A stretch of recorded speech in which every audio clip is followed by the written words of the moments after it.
So what's up mga ka-idol, bala dito na tayo ngayon mga ka-idol sa Communal Ranch. Ayan, tignan nyo naman mga ka-idol, napakaganda talaga.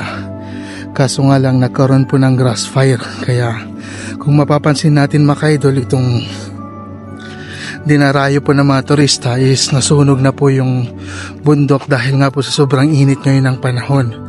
Pero sabi naman po nila dito mga ka-idol, after ng summer, babalik uli sa dati ng anyo. Ayan o.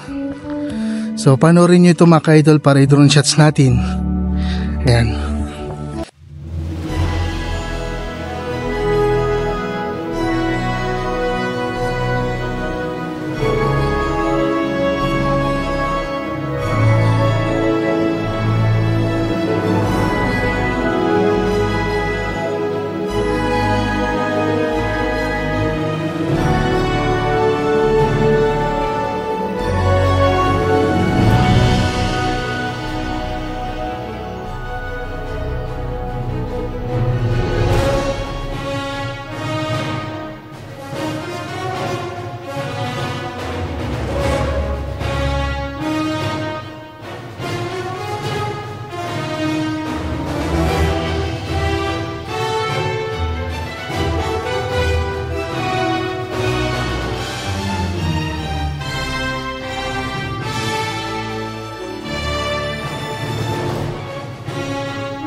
So hanggang dito na lang po mga ka-idol, nagtatapos uli ang aking vlog.